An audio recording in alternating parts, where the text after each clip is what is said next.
ఈ car race కేసులో ACB అధికారులు దర్యాప్తు ముమ్మరం చేశారు. ఇవాళ మధ్యాహ్నం 3 గంటలలోపు మాజీ మంత్రి కేటీఆర్ తన సెల్ ఫోన్లను అప్పగించారని ఆదేశాలు జారీ చేశారు. కేటీఆర్ వాడిన సెల్ ఫోన్లలో కీలక సమాచారం ఉందని ఏసీబీ భావిస్తోంది. ఈ మేరకు కేటీఆర్ తన సెల్ ఫోన్లను అప్పగించాలని ఆదేశించింది. దీంతో ఇవాళ మాజీ మంత్రి కేటీఆర్ తన సెల్ ఫోన్లను అధికారులకు సమర్పిస్తారని తెలుస్తోంది.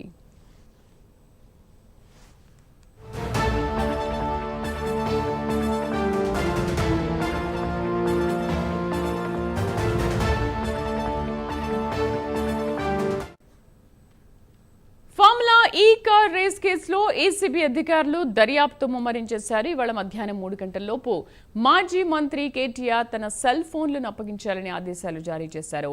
కేటీఆర్ వాడిన సెల్ ఫోన్లలో కీలక సమాచారం ఉందని ఏసీబీ భావిస్తోంది. ఈ మేరకు కేటీఆర్ తన సెల్ ఫోన్లను అప్పగించాలని ఆదేశించింది. ఇవాళ మాజీ మంత్రి కేటీఆర్ తన సెల్ ఫోన్లను అధికారులకు సమర్పిస్తారని తెలుస్తోంది. మా కరెస్పాండెంట్ ప్రవీణ్ పూర్తి సమాచారం అందిస్తారు. ప్రవీణ్,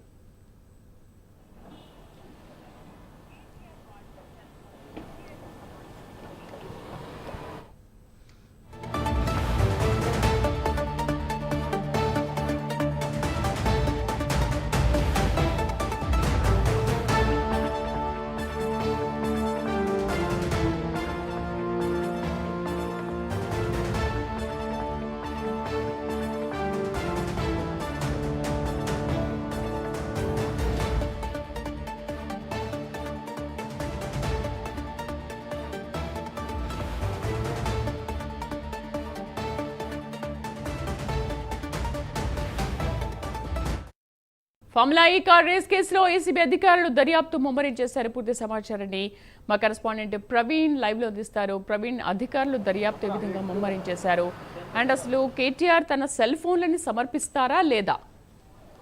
ఎస్ శ్రీదేవి, అయితే ఫార్ములా ఈ రేసు కేసు మొత్తం టోటల్గా కూడా కీలకంగా మారనుంది.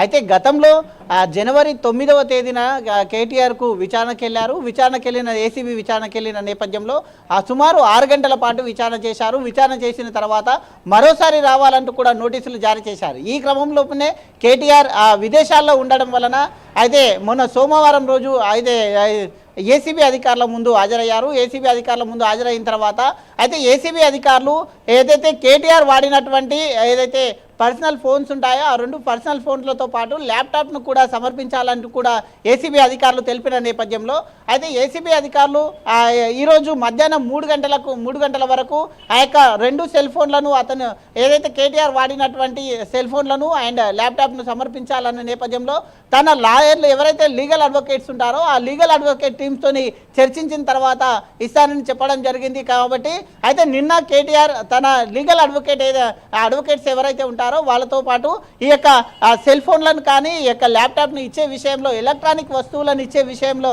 చర్చించడం జరిగింది. ఈ నేపథ్యం చూసుకుంటే లాయర్స్ అతని దగ్గర ఉన్నటువంటి కేటీఆర్ లీగల్ అడ్వకేట్స్ మాత్రం అయితే వ్యక్తిగతం కాబట్టి ఇది ప్రభుత్వానికి సంబంధించింది, ప్రభుత్వ ఆధీనంలో ఉన్నప్పుడు అధికారంలో ఉన్నప్పుడు జరిగినటువంటి విషయం కాబట్టి పర్సనల్ ఫోన్లను ఇవ్వాల్సిన అవసరం లేదంటూ కూడా ఒకవైపు న్యాయవాదులు చెప్తున్నారు. మరోవైపు ఇదే కేసు లోపల అయితే A1 నిందితుడిగా ఉన్నటువంటి కేటీఆర్ అయితే విచారణకు హాజరైన నేపథ్యంలో ఈరోజు అయితే కేటీఆర్ తనకు సంబంధించిన వ్యక్తిగత సెల్ ఫోన్లను కానీ ల్యాప్టాప్ని కానీ ఇస్తారా లేదా అనే చర్చ అయితే కొనసాగుతుంది.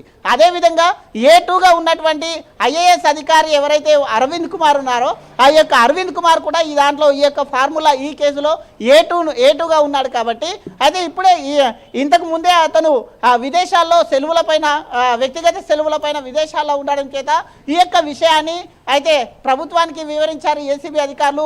ప్రభుత్వానికి వివరించడం చేత అరవింద్ కుమార్ సెలవులను కూడా రద్దు చేస్తూ ప్రభుత్వం నిర్ణయం తీసుకుంది. ఈ నేపథ్యంలో అరవింద్ కుమార్ ఈ నెల 21వ తేదీన హైదరాబాద్కు రానున్నారు. హైదరాబాద్కు వచ్చిన వెంటనే అరవింద్ కుమార్కు నోటీసులు ఇవ్వడానికి ఏసీబీ సిద్ధమవుతుంది. ఎందుకంటే ఒకవేళ అరవింద్ కుమార్కు కనుక నోటీసులు ఇస్తే కేటీఆర్ను అరవింద్ కుమార్ను ఇద్దరిని ఒకే దగ్గర పెట్టి విచారణ చేయాలనే ఉద్దేశంతో ఏసీబీ అధికారులు ఉన్నట్టుగా తెలుస్తుంది. అయితే మొత్తం టోటల్గా ఇప్పటికే అరవింద్ కుమార్ను విచారణ చేసినటువంటి ఏసీబీ అధికారులకు అరవింద్ కుమార్ స్టేట్మెంట్ కూడా రికార్డ్ చేశారు. ఏంటంటే కేటీఆర్ చెప్పిన ప్రకారమే నేను యొక్క ఆ డబ్బులను అయితే ఫార్ములా ఈ రేస్కు పంపించాను వాట్సాప్ ద్వారా. అయితే కేటీఆర్కు చేసినటువంటి అరవింద్ కుమార్ చేసినటువంటి చాటింగ్ కూడా వాట్సాప్లో ఉంది కాబట్టి అయితే కేటీఆర్ యొక్క వ్యక్తిగత సెల్ ఫోన్లను ఇవ్వాలంటూ కూడా ఏసీబీ అధికారులు ఆదేశాలు జారీ చేశారు. ఈ క్రమం లోపలనే లీగల్ అడ్వకేట్ల సూచన మేరకు ఈరోజు ఆ యొక్క ఫోన్లను సబ్మిట్ చేస్తారా లేదా అనే కోణంలో దర్యాప్తు చేస్తున్నారు. కాబట్టి మరోసారి ఏసీబీ అధికారులు అయితే అరవింద్ కుమార్ని కేటీఆర్ను ఇద్దరు ఒకే దగ్గర విచారించాలనే నేపథ్యంలో కూడా ఉన్నట్టుగా తెలుస్తుంది Sridevi. Right Praveen, thank you.